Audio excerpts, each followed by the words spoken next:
See if they can hear you say something on there. Hello. Hey, Daniel. How's it going? I'm doing well. How you doing? First thing, obvious question. You're reunited now with your brother Josh. What's it like being back with him on a full-time basis, and has it made it any easier these last few weeks as the practice has started? Hey, yeah, appreciate the question. I think being back with Josh, it's very natural. It's really comforting just being able to talk to somebody that knows you really well. Even being back with Trayvon a lot too. I think the three of us, we have a lot really good conversations. We get to encourage each other in a lot of ways, just because we know each other really well. And so I think on the field that's been really helpful. And then obviously off the field, having people that you've shared a lot of life with, to just walk with in a new experience has been really awesome for me. So Thanks, Daniel. mm-hmm. Hey, Daniel, just wondering, when we talked to Josh last week, he basically said that with you being his older brother, he kind of pushed himself to get to your level for a long time, and that helped him get to the player that he was. He felt like he was better than kids his age. What was it like for you watching your younger brother kind of go through that, striving to get up to your level, which obviously helped him, flourish against kids his own age? Yeah, I think Josh is just such a special individual. I think people that know him know that there really isn't anybody like him. That's on a physical level and just internally how he's constructed, how he operates. And so for me, I think I kind of took this attitude when we were growing up as we started doing sports from basketball to football. I had it harder than he did, and it was this role of kind of blazing this trail. And I'm really the type of person where I'm way more happy to see him succeed than I am at my own success, because it's like I have a part in this, so seeing him get to do things like go to the opening and just achieve heights like for his age group, especially after I left for college, was just really validating that all the hardships that I went through weren't for nothing. And even now he knows seeing him do well is just like the best for me. Yeah. So was there an age that you kind of felt he might have gotten to your level and it made you push a little harder, like kind of a no way is my younger brother going to be? Yeah, honestly, we don't really operate like that. It's not really a competitive deal between us. I think if we and it's funny because I was actually talking to some guys on the team about this as recently as today. They were telling me how when I got in, people expected me and Josh to be just like, 1A, 1B. But in all reality, we're so different, and he's more like fire. I'm like water, and so like even as athletes, like we're way different. So it's not really like this comparable thing where we both play outside receivers and we both, our game is like getting deep balls or jump balls or like, running slants and stuff. Like we have very different games, but at the same time, we are really intentional about just operating within a way where we know we're on the same team. His success is my success. My success is his success. So I don't think it was ever a thing for me where it's like, get to my level. But it's just like, man, we got to do this. Like, I need you to come on, And so the only moments I can think of, Nico, that was like that was probably in high school when he made the jump from JV to varsity. And then at SC, when it was like I was playing and he was on the cusp of playing, because we always just wanted to do it together. And I think both times he responded really well. And there's nobody more happy or proud watching him these days than me because I've seen the whole journey. So it's been awesome. Thanks so much, Daniel. Yeah. Daniel, I'm curious what it was like to grow up with Josh, and if the dynamic is true that you guys are kind of almost polar opposites. What was it like to grow up with somebody that, I guess my impression of Josh has always been that he's been so self-assured and confident and willing to speak his mind and be, that kind of a person. What was it like to kind of grow up with a little brother like that? And I mean, from an older brother's perspective, was there ever like a dude, shut up kind of thing going on in your relationship? Yeah, it's just, I don't know. I think the areas that Josh is really good in and strong in, those are areas that I could be better at, and vice versa is true. And my mom always told us she would pray to God to have twins, but she ended up having us, and we're 15 months apart. So it's kind of crazy how the dynamic is. We just feed off each other. So growing up, if we were to go on a visit or something like that, Josh would be in the front asking questions, like not afraid to, establish his presence, like I'm here, and I'd just be honestly like kind of beside him, but not really saying a lot, but just like taking a lot in, like very observant, very like listening, paying attention to the details and stuff like that. So it was interesting just us growing into being comfortable with how each other operated. And there's definitely some frustration, like, man, like I wish you were more like me, or him wishing that I was more like him. But at the end of the day, it's just I think it's something that we try not to take for granted, having each other.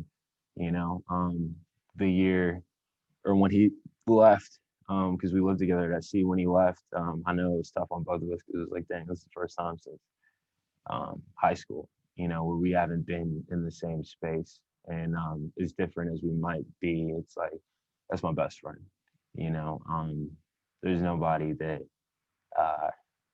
he can make me laugh like nobody can. Like I can make him laugh like nobody can. We just I don't know. We work so well together. So it was awesome. It was awesome. I cherish it a lot. And I know in these days we're trying to make the most of it too, because we don't know what the future holds, when we're next gonna be living in the same city, or, just doing life like this. So we're definitely trying to just savor every moment that we can. If I could ask an on-field follow-up, just to ask about your recruitment as a graduate transfer. I mean, obviously Illinois had so much talent at the tight end position anyway. What went into your decision to go to Illinois and to be, again, confident and self-assured that you could make an impact and have a role on this football team? Yeah. Appreciate the question. Trying to figure out how to answer in a way that would make sense. But I don't know. I think me and my brother, we both, when it comes to big decisions in our life, I think we really lean heavily on like, God, what do you want me to do? Where do you want me to go? Versus at least I'll speak for myself. Like I never want to be this person that's like, all right, I got these paths in front of me. I'm gonna go here. Lord, bless wherever I'm choosing, And so even the process to go in the portal and everything that came with that, it wasn't just like a whim thing. It was something that was very carefully considered and well thought out. And so when it came to where to go, that was my process, And for me, just praying and seeking the Lord on wherever you want me to go, I'm gonna go. And there was definitely a good number of schools that showed interest, a lot of opportunities, but whatever reason in my heart, like I knew this was the place that I was gonna go. This is the place that I was supposed to go. And so I have no idea if that makes sense, but that was my process. And getting here and getting to meet DJ and getting to meet Luke, getting to play for Coach C has just been incredible. I love the guys so much. A lot of fun is had in our room, and a lot of personalities as well. So it's been exciting. Made perfect sense. Thank you, Daniel. Yeah.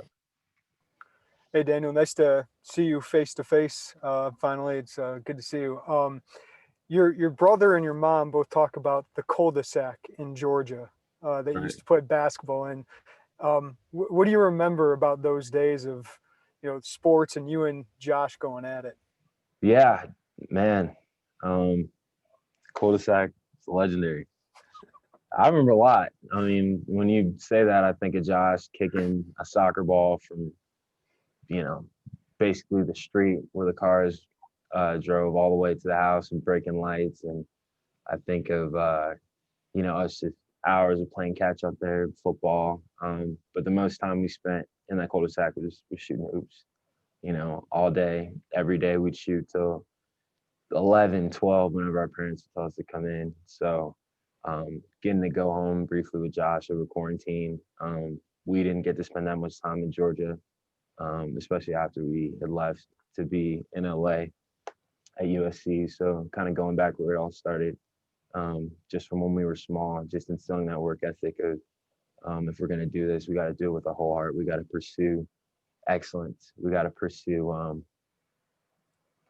just making good on the gifts that we feel like we've been given, and that's where the love for the game happened in that cul-de-sac, and so it is it's a fond place for me, a place that's really special to my heart.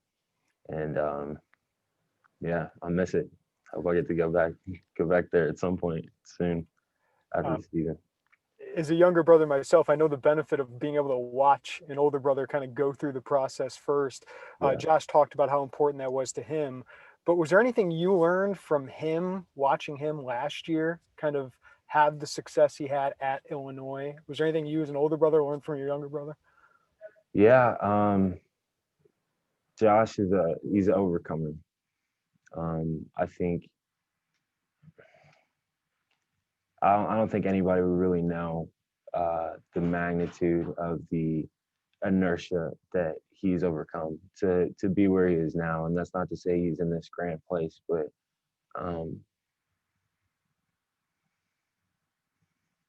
there's so many times that I could think of to tell you when we were at USC, when we would have these conversations where we lived, where he'd look at me and I would just see it's like the fight was leaving him, and where it was just like, dude, am I even good at this game?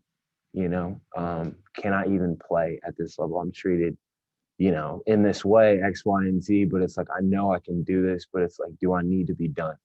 And it's so crazy because I can remember like yesterday, a conversation I had with Josh like that, a conversation I had with Wole like that, where they're telling me like, man,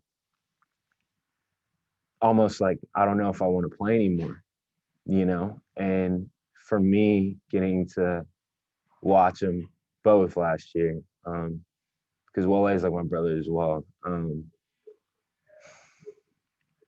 It was so awesome just to see them come out on the other side and not really even prove to other people, but prove to themselves, like, I know that I'm good at this game. Like, I know that I can do this. I know that I can be a leader in this space. I know that I can stand on my experiences and be better because of them, And so I learned a ton just by watching it. More inspiring than anything. And I know not just me. I'd be at SC, guys that were in our receivers room. They'd come up to me after every week, especially if Josh would have a good game. Like, man, Josh is he's giving hope, like, and it's no disrespect to SC. Like, we love USC. It's a huge part of our story. He was like buried there, unfortunately, for whatever reason, whether it's injury or whatever. And just people getting to see he could come from that to having a prominent role and impacting the game that in ways that we know he can. And I think last year he was just scratching the surface, and really excited to see what he does in these coming weeks, because I think it's going to be just so much farther and beyond what I guess y'all have seen. But yeah, inspiring for sure. And apologies, everybody. I got one more for you, Daniel. You're talking a lot about your brother and how much joy you take into that. Yeah. Obviously, this year is a part of your journey. What do you hope to get out of this part of your journey at Illinois? I don't know. I think I've been through a ton, and I've learned to just love the process, and I'm grateful for this new chapter in the process, this new experience in this new place. Kind of uncomfortable stepping out a little bit, but I think it's just needed for my growth. And for me, I'm just trying to put exclamation point on my college career. I'm trying to have it end on a high, and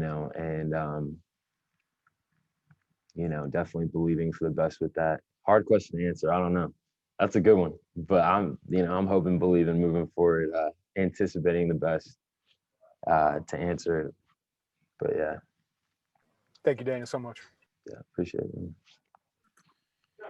Daniel, it's nice to meet you.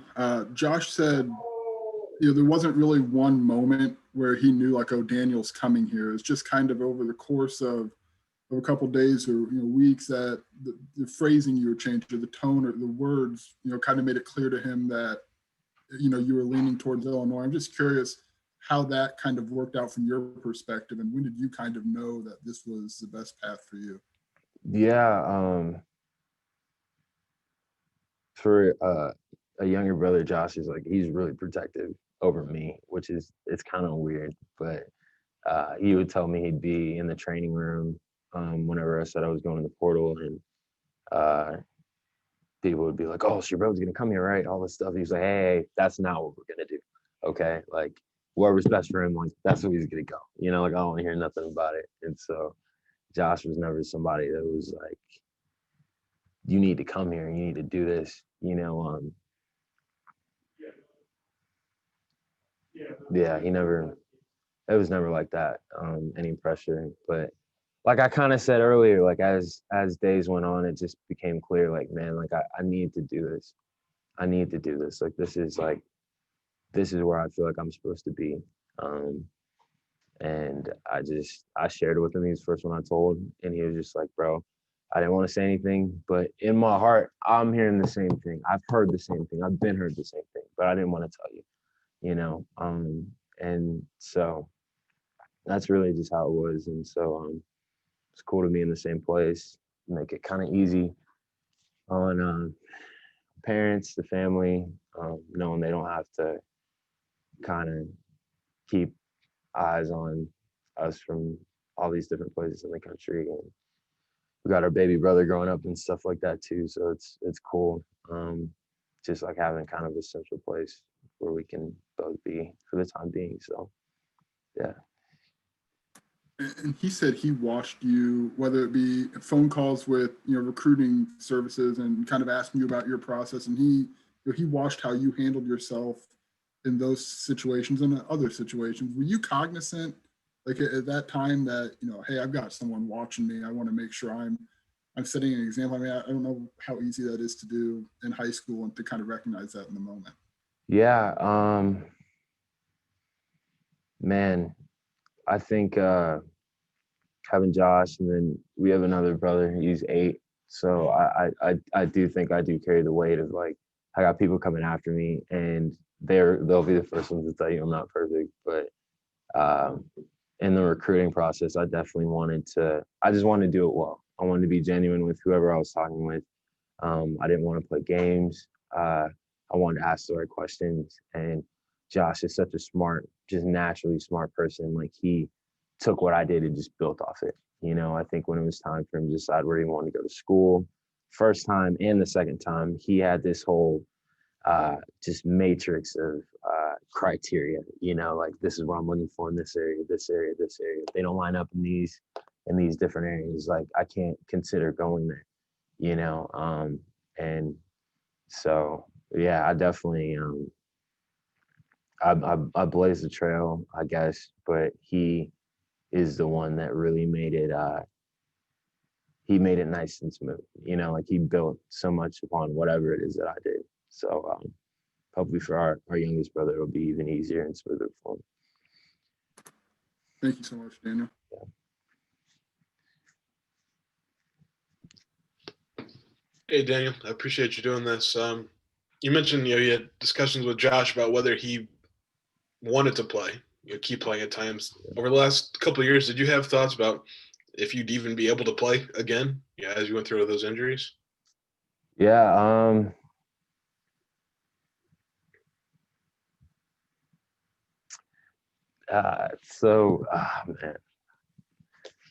that stuff is it means so much to me, and so I'm trying to figure out.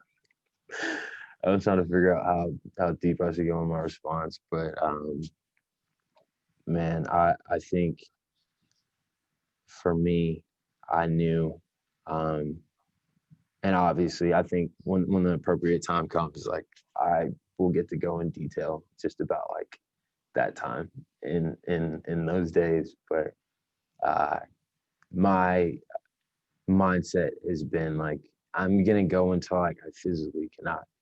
I'm gonna take advantage of every opportunity. I'm going to give everything I have.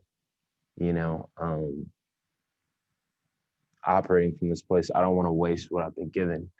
And so there's definitely hard days. There's definitely dark times that I've went through, but it's given me so much perspective, and it's done so much just to refine me, honestly, in this rich way. That it served this purpose that I feel like is way bigger than me, and it still is. And so, yeah, there was some tough times for sure. But if I wanted to stop playing, I feel like I would have stopped playing, and I do not know what the future holds as far as what's ahead for me, but like my hope, my belief is that like so many years left to go, and so yeah, I'm excited. I'm excited for sure. I know, like SC got in one practice this spring before everything shut down. I mean, what was it like to maybe get back out on the field and maybe be preparing for something, and then have that taken away for an entirely different reason? Yeah, it was weird, man. That was really weird. It was a lot of fun getting to be back in a place that I'm so familiar with, and just doing what I love to do. And then all of a sudden it was just done, and a lot of uncertainty. But I think through my journey, if I've learned anything, it's just been patience. It's been perseverance. It's been kind of moving forward when things seemed really unclear. So from that aspect, like I've been talking about, just like refinement in the process, like it served me well because I've been there before. I've been through worse than that, truthfully. So it's like when all that happened, it definitely sucked. Hardest part just not getting to be around my guys, and but as far as like the disillusionment of like what's going on, me and Josh just handled that just how we know how, how we've learned how through like some tough seasons. So, but yeah, it was weird, to answer your question. Okay. I guess then one last quick follow-up, to have gotten, back on the field, back on the practice field in the last month or so, prepping for the season, just what has that maybe meant to you where you're back now after 2 years? I mean, football is a game. It's fun. Love playing it. I really don't think about it like that, honestly, because I feel like me, at least, like when I do, you put this gravity and this weight on it that's like not healthy for me internally, but it means a lot. I'm grateful. Like I cherish every moment, so yeah, it means a lot. It's fun. I love it. Yeah. Thanks, Danny. Mm-hmm. Hey, Daniel, nice to finally meet you. First question I guess I have is in regards to what it's going to be like for your family to see you and Josh play on the same field, I guess, really for the first time in college. I mean, I know you got to do it a little bit at USC, but now it's expected for the both of you to get significant snaps offensively. Yeah. I assume they're really excited. My mom and dad, I know they've made a lot of sacrifices. They've put in so much time they've invested so much into us, and so we just want to make them proud. We just want them to feel like everything they put in was worth it. And so I feel like whatever we do in life, they're going to support us. They're going to be happy for us. They're going to be championing us. But, you know, to give them a gift of getting to do well at the same time, at the same place, I think that would be something that's just priceless, you know, and I don't even want to, I want that to be just something that just happens, something that we do rather than like leading up into it and talking about it. But it's special, you know, and we just want to, we want to make the best of it in all the ways that matter. And so hopefully that's what we're going to do. Second question I have is, you talked about some of those maybe dark days that you and Josh may have gone through during your time at USC. Last year, I talked to Josh during the season, and he said just kind of getting away from the bright lights and big city atmosphere of Southern California and moving to basically the middle of nowhere with cornfields around you and different kind of things kind of allowed him to maybe find his peace again and refine himself. Do you think that that's something that you've maybe done in your few months of being here? What have you learned about yourself since moving to Champaign? I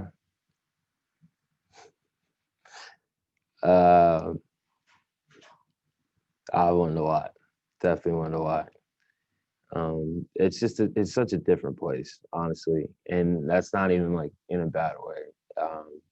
It's just different than what I'm used to. Like the land's really flat. You know, I haven't really been around cornfields and stuff like that at any time in my life, you know, so it's just so much new that I'm learning. But I think even going out to LA from a place like where we're from in Atlanta, you learn pretty quickly that, you know, mom's not going to be there to pick up your dirty clothes. Like nobody's going to, you know, hold your hand through like some of the stuff that you have to do. You have to grow up pretty fast. And so I think just coming out here, I'm just learning how to take care of myself in this new way, in a new place where I'm not really familiar with anything or that many people, I think. But like I said before, me and Josh are pretty different. I don't think he's more like extroverted. I'm more like introverted. So I totally understand for him getting away from the lights and kind of getting to a place where he has to be still and quiet, and there's really not the number of distractions for him, how that helped him. But like we're really different in that way. I don't think that I necessarily, you know, I was in LA, but I spend most of my time in my apartment, just like relaxing and stuff like that. So in that respect, I don't think we've had the same experience, but it's been cool. It's been really cool.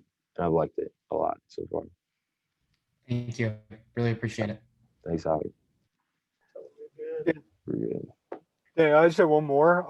What's it like being in that tight end room with Luke and DJ? We know their personalities, and I know you're a little bit different than them. Yeah, they're funny, man. I love those guys, bro. I think even with Coach P too, man, it's just the dynamic is so interesting. Just a blending of people that are so different, but like all guys that really care about the game, really care about each other. Luke's one of the most loyal people that you'll meet. He really rides hard for his guys. He's very funny. If there's something on his mind, he's gonna say it. He doesn't really care. Luke lives with Josh, so we all spend a lot of time together. We talk about Georgia, Athens, like all these things, you know, and so love him. DJ just has this personality that's larger than life, you know, and I've never seen somebody have an effect on a team the way he does just by how he is, you know, and so you know, he's kind of like the most experienced in the system in the room, and he does a really good job of just like sharing how he's on the offense and sharing just what to expect on certain plays and things like that. And even like our young guys, like they're awesome. Griffin is a little quieter, but he's great. Think he's going to be a really good player. And Tip as well from South Dakota, he's going to be a beast. And so I'm grateful to be just counted amongst those guys, and definitely cherishing the time that I have with them too. Thanks, Dan. Yeah. If I could bring it up real quick, Daniel, since you brought him up. We gotta go. Oh, okay. Andy's gotta do a BTN thing, so Okay. See ya. sorry, dude. Appreciate y'all. Nice meeting you guys. Thank Thanks, you, Daniel. Good Daniel. to meet Really you. appreciate it.